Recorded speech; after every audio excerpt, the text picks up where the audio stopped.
Bonjour à tous et bienvenue dans cette édition un peu spéciale aujourd'hui.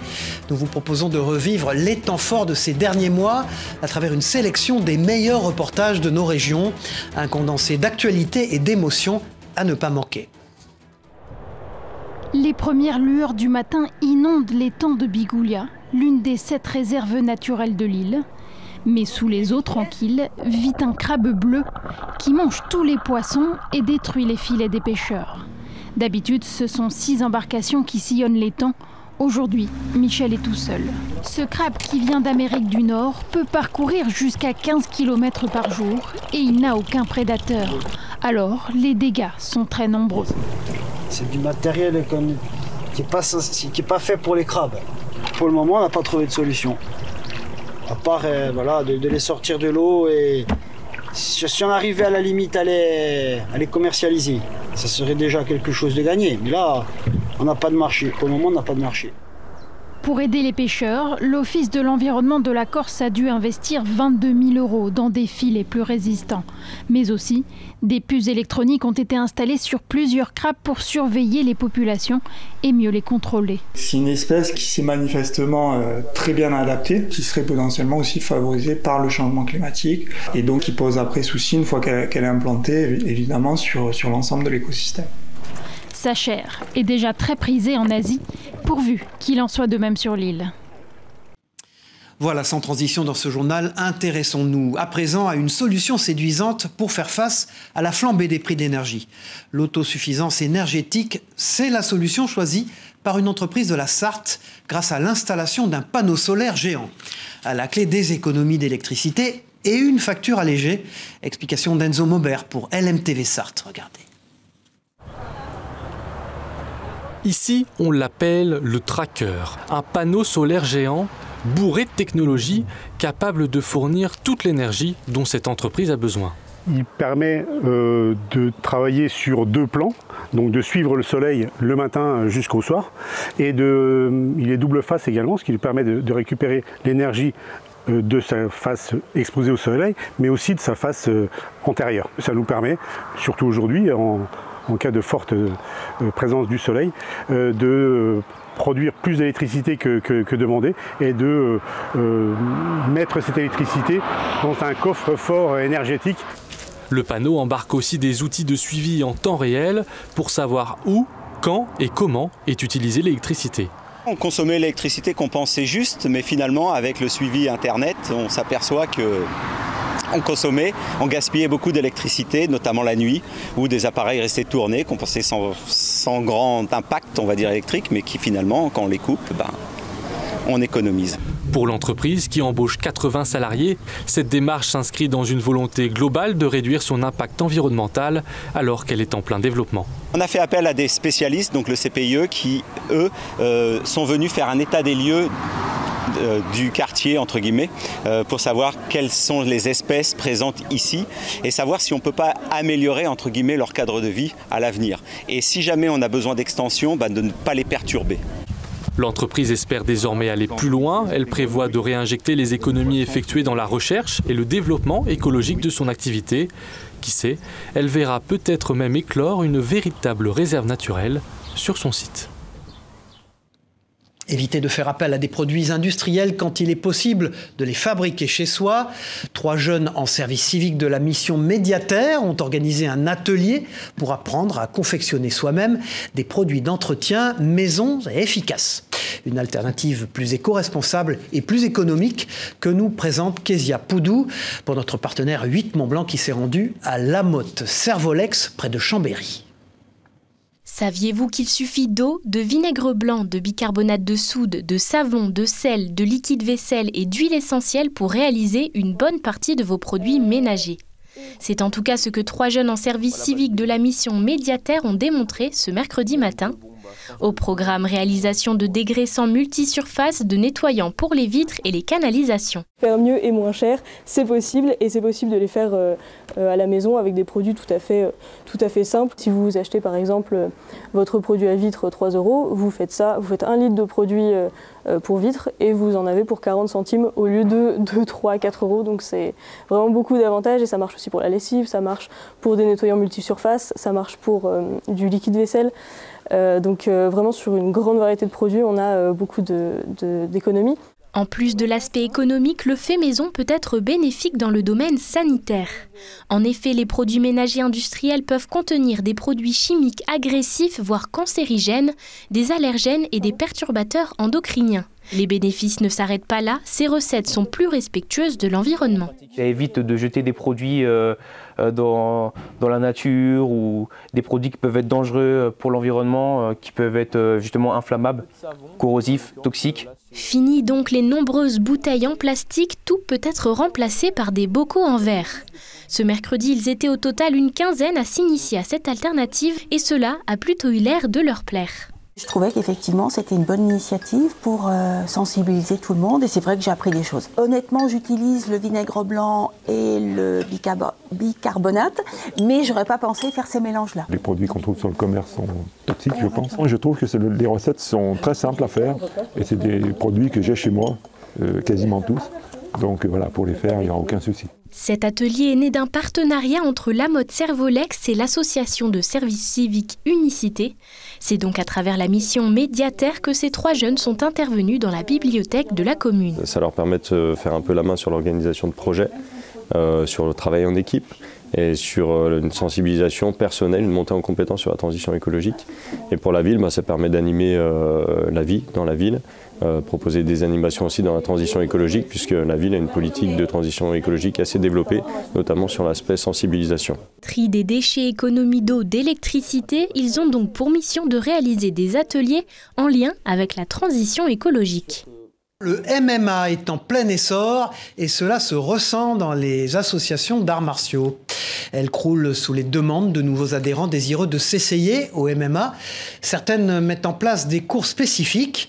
Regardez, pour Via Occitanie, Antoine Guillet nous emmène dans un club au cœur de Nîmes à la découverte de ces cours multidisciplinaires. Allez, c'est parti, un maximum de soumission en 1 minute. Rapide, rapide. Comme chaque lundi, c'est Jiu-Jitsu brésilien au Fighting Club nîmois. Hicham Bouguetaya n'enseigne pas de MMA, mais plusieurs disciplines utiles aux combattants dans la pratique des arts martiaux mixtes. On a préféré faire lundi, là, comme ce soir, c'est Jiu-Jitsu brésilien. Demain, ce sera kickboxing. Et vendredi, ce sera grappling MMA. Mais voilà, un seul cours de MMA, pour nous, on avait fait cette expérience-là, que ça... on n'arrivait pas à mettre en place tout l'aspect technico-tactique, l'enseignement, la pédagogie. Nombreux sont les jeunes combattants à se tourner vers le MMA, et si les clubs spécialisés sont rares, ils se retrouvent dans l'apprentissage de sports de combat composant direct du MMA. À la base, je voulais faire du MMA, mais j'ai découvert le Jiu-Jitsu, qui me passionne énormément aussi. Et bien sûr, je suis satisfait parce que chez Hicham, en plus, c'est complet. Donc on fait du pied-point, on fait du sol. Le jiu-jitsu brésilien permet aux combattants de travailler le sol. À la différence du MMA, les jiu-jitsukas portent des kimonos. Les prises et les techniques ne sont donc pas les mêmes, mais certaines passerelles existent entre les deux sports. Je sors de la garde, ouverture de garde, passage de garde, je prends une position dominante. Là le travail, c'est le travail de celui qui est dans la garde. Voilà, là le travail, ça va être celui-là, de passer la garde. Bon, là, il n'y a pas les frappes parce qu'on n'est pas en MMA, mais si on serait en MMA, ce serait la même chose. La pratique est en plein essor. Légalisée en France en 2020, on estime aujourd'hui à 60 000 le nombre de combattants, soit autant que pour la boxe anglaise. Un nombre qui ne devrait pas faiblir. Les organisateurs de combats s'arrachent de plus en plus les salles françaises et leurs combattants. Le braquage de la Banque de France, comme si vous y étiez. C'est ce que permet cet escape game dans les anciens locaux d'une banque à Abbeville, en Moselle. Le principe, revivre l'attaque d'un groupe armé qui a eu lieu pendant la Seconde Guerre mondiale. L'occasion de faire travailler ses ménages et de se replonger aussi dans l'histoire. Un reportage de notre partenaire WEO TV, la chaîne de la Voix du Nord sur place. C'est un hold-up! Que personne ne bouge, ceci est peut-être le casse du siècle.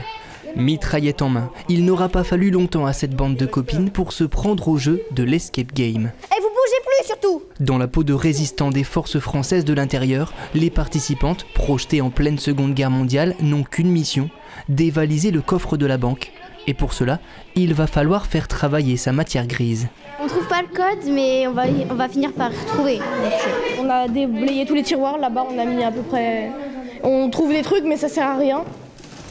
Il est mal embarqué ce braquage? Un peu, ouais. Code, énigmes et autres casse-têtes retors, tout est fait pour rendre la tâche des joueurs difficile. Il faut user de patience et de coordination pour espérer approcher le butin.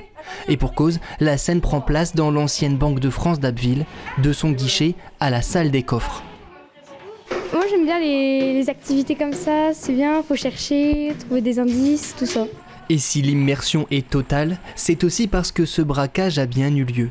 En juillet 1944, une poignée d'hommes dérobait ici l'équivalent de 18 millions d'euros sur le point d'être transféré en Allemagne. Un fait historique presque oublié, dont l'Escape Game se charge de préserver la mémoire. On n'est pas sur un cours magistral, sur du papier. On a un pied dedans en fait, puisque l'Escape Game a beaucoup de clins d'œil historiques, comme le mot de Verlaine qui a été utilisé justement sur la Seconde Guerre mondiale avec un petit clin d'œil au film Le Jour plus long. Ils vivent l'histoire en fait. C'est des résistants qui viennent réellement braquer la Banque de France. Après plus d'une heure d'effort, l'alarme retentit et les billets, répliques de l'époque, pleuvent. Bien sûr, le cas est fictif, mais les braqueuses repartiront tout de même avec quelques notions d'histoire. Voilà, autre chose, on nous reproche souvent de ne parler que des trains qui arrivent en retard. Au Sapé, en Chartreuse, les trains de Michel sont toujours à l'heure. Il faut dire que Michel joue les chefs de gare dans son jardin. Passionné de modélisme ferroviaire, ce retraité aménage depuis plus de 20 ans locomotives, wagons, ponts et tunnels. Je vous propose d'aller à la rencontre de ce passionné en compagnie de Lina Bradedine pour Télé Grenoble. De bon matin, un tout petit train roule avec entrain dans le jardin de Michel. Alors, c'est une centrale station qui commande donc tous les trains. Donc, je vais vous le faire parler parce que mes trains, ils parlent. Nächster Halt, Filisur. Prochains arrêts, Filisur. Voilà, ils parlent 3 langues, mes trains. L'allemand, l'italien et le français, car les trains de Michel sont suisses. Dans son jardin, il a créé son propre réseau. On appelle ça du modélisme ferroviaire. Je suis passionné du train depuis l'âge de 2 ans. Les trains suisses en particulier, parce qu'ils sont d'abord à l'heure et qu'ils sont très propres. Donc sur la gauche, il y a un train de bois. Au milieu, l'automotrice qui s'appelle Capricorne, ce sont les nouvelles automotrices des chemins de fer rétiques. Et il y a le Glacier Express qui est du côté droit. Ces trains sont des reproductions parfaites des trains existants à une échelle de 1,22,5 qu'il a installé sur 250 mètres de rail avec 16 aiguillages et 2 croisements. J'aime bien un peu les courbes et tout, et donc j'avais décidé donc de faire une voie en S. Et de bons trains, mais surtout de bon cœur, Michel invite les curieux à venir sur le quai de son réseau ferroviaire, dans son jardin au Sapé en Chartreuse. Ouvrons maintenant une large page de ce grand JT consacré à notre patrimoine. Dans la Sarthe, je vous propose de découvrir, grâce à Enzo Maubert pour LMTV, ce petit musée peu connu et qui pourtant existe depuis plus de 20 ans. À Pruillier-l'Aiguillé, une poignée de bénévoles s'active pour sauvegarder outils et machines d'époque. Une manière pour eux de sauvegarder le savoir-faire de nos ancêtres. C'est un endroit où la rouille raconte l'histoire, celle de nos aïeux jadis briquetiers, tonneliers ou sabotiers. Là, on a 2 énormes machines en fonte qui ont permis, au début 20e encore, de fabriquer de façon mécanisée ce que nos anciens faisaient à la main avec des outils différents. Tout en bois, voilà 20 ans que Richard et d'autres bénévoles ont fondé ce musée en hommage au métier d'antan. La première chose, c'est sauver la mémoire. Et pour sauver la mémoire, eh bien, l'outil, la machine, l'instrument, c'est fondamental. On a trop d'outils qui sont partis à la ferraille, de bois qui ont été brûlés. Donc là, on est dans un lieu de mémoire, un lieu de sauvegarde. Effectivement. Des milliers d'outils, bien souvent donnés, parfois restaurés, témoins de savoir-faire implantés en Sarthe, comme la fabrique de bardage. Tout simplement témoins d'une époque et d'un quotidien. On a des pièges pour prendre les taupes, On a la cisaille pour tailler la haie. On a aussi les accessoires de la cheminée. On a des trépieds. C'est à l'occasion du départ d'un paysan, quand il part à la retraite, il y a toujours du fourbi. Alors justement, le fourbi, c'est ce qui nous intéresse. Ce sont des outils souvent anciens, ils sont même parfois cassés, il manque un manche, etc. Ils ne servent plus à personne. Mais ils vont garder un intérêt pour nous, ils vont être la matière de notre musée. Un musée en recherche de bénévoles et notamment de jeunes, car faire vivre ce patrimoine demande du temps. Les visites se font sur rendez-vous à Pruyé-l'Aiguillé. En Ille-et-Vilaine, des passionnés de la cité épiscopale de Dol de Bretagne et de son histoire se sont lancés dans la réalisation d'une maquette gigantesque afin de reproduire la ville telle qu'elle était au XVIIe siècle en s'appuyant sur les archives de cette ville. Et ce n'est pas une mince affaire, vous allez le voir, tant sur l'aspect technique que sur le plan historique. C'est un reportage de notre partenaire TVR à Rennes.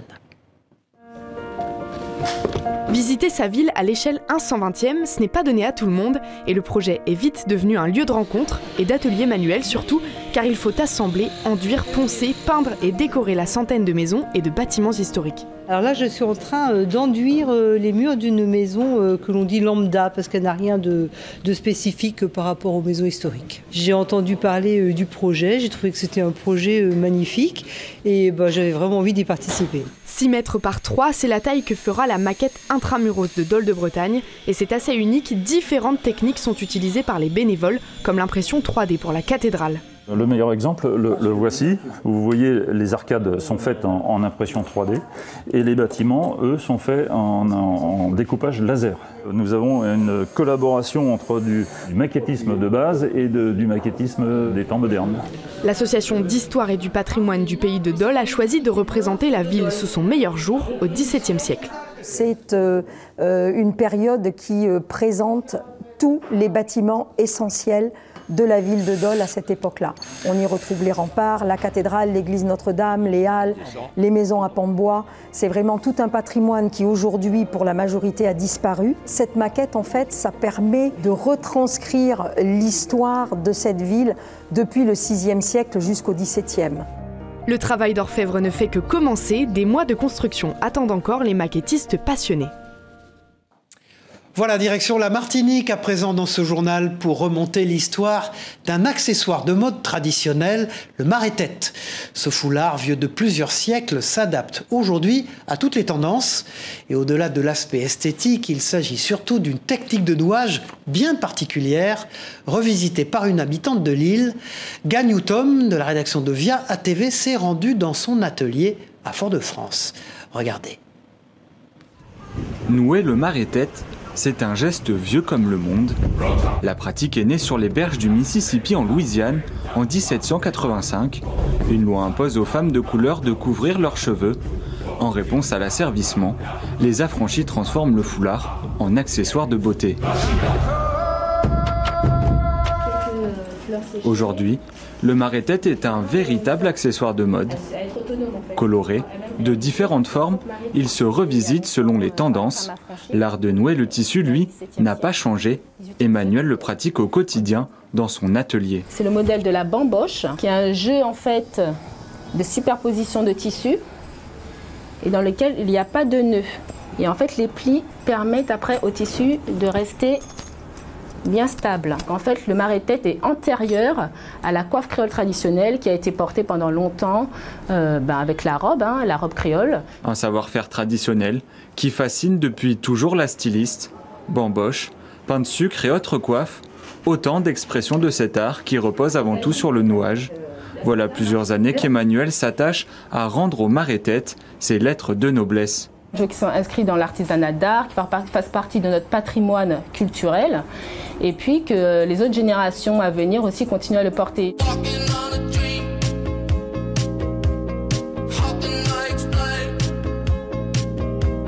Pour promouvoir son travail, Emmanuel fait régulièrement des shootings photos, l'occasion pour elle d'essayer et de peaufiner ses créations. Les photos sont publiées sur les réseaux sociaux. C'est le seul réel support que j'ai pour faire connaître mon travail. Après, effectivement, plus je travaille, plus je vais faire des photos, plus je vais voir ce qui va, ce qui ne va pas, ce qui est amélioré ou pas. Moi, quand Emmanuel me fait un marie-tête, je me sens vraiment valorisée, belle. Là, je suis belle, mais là, je le suis encore plus avec le marie-tête. Et voilà, c'est quelque chose de unique et c'est un patrimoine à apporter. La styliste donne également des cours dans lesquels elle enseigne les techniques de nouage pour un parfait marie-tête. Elle vous attend dans son atelier à Fort-de-France. Un village au cœur de l'histoire. À la fin de sa vie, le général de Gaulle avait choisi d'installer son domicile à Colombey-les-Deux-Églises en Haute-Marne. Il y a vécu plusieurs années jusqu'à son dernier souffle. Aujourd'hui, le village demeure un témoin vivant de sa vie et de son héritage. Regardez ce reportage exclusif de notre partenaire Puissance TV sur place. Elle domine le village. C'est elle qui, depuis sa colline, surveille les alentours. Du haut de ses 44 mètres, elle veille sur le lieu de repos du général de Gaulle, Colombey-les-Deux-Églises.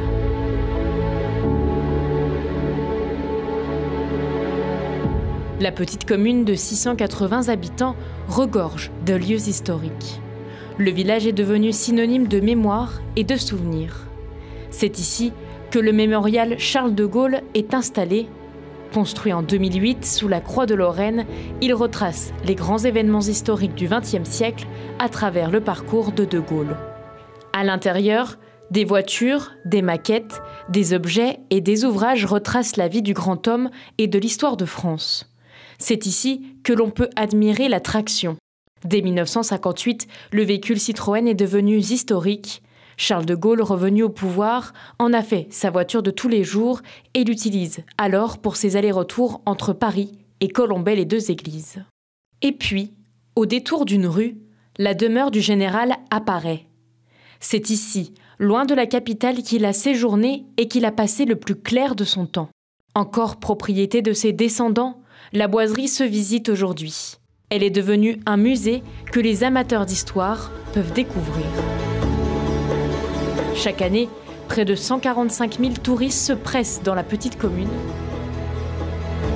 Colombey-les-Deux-Églises est ainsi devenu le petit village, symbole de la grande histoire.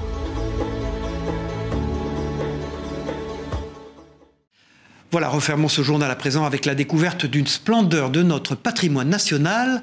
En Occitanie, l'histoire du village de la Couvertoirade est synonyme d'histoire et d'aventure. Cité bâtie par les Templiers au XIIe siècle, la Couvertoirade entraîne ses visiteurs dans une plongée au cœur de l'histoire et des croisades. Une immersion au temps du Moyen-Âge dans laquelle nous conduit Anne-Sophie Pellegri de la rédaction de Via Occitanie. Un reportage éblouissant, vous allez le voir. Tous les chemins mènent à la Couvertoirade, mais un seul a son village fortifié. Bâtie sur le plateau du Larzac, en Aveyron, la cité de la Couvertoirade, fondée par l'ordre des Templiers, a comme un air de légende. C'est en montant sur cet éperon naturel qu'on arrive au cœur de l'histoire. C'est vraiment là le temps des Templiers, vraiment. C'est la partie historique la plus ancienne. Château Templier, XIIIe siècle. En Occident, les Templiers se voient attribuer de nombreuses terres de culture et d'élevage dont les revenus sont destinés à la guerre menée en Terre Sainte. Le plateau du Larzac constitue une base stratégique pour les chevaliers du Temple, car situé à une centaine de kilomètres d'Aigues-Mortes, lieu d'embarcation des croisés.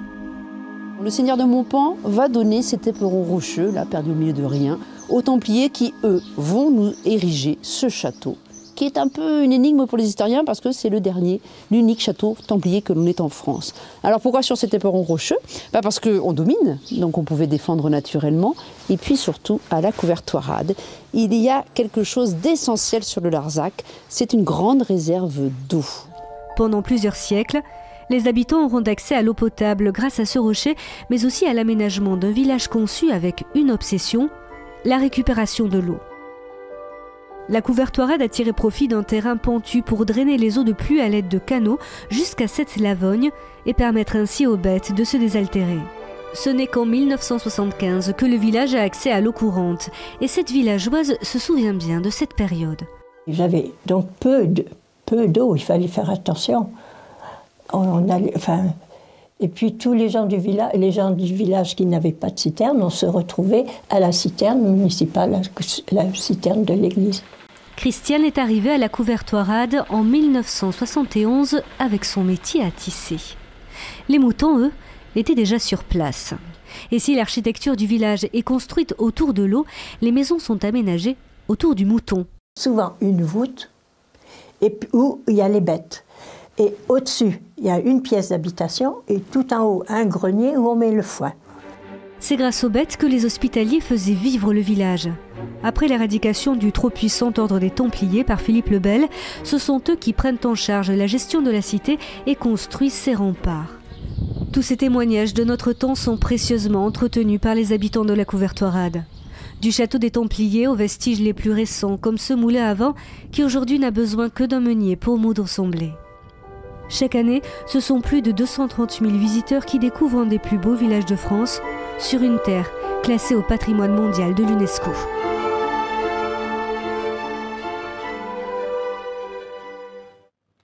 Voilà, au revoir, c'est la fin de ce journal. Merci de nous avoir suivis. On se retrouve très vite pour une nouvelle édition du Grand JT des Territoires. Au revoir à tous.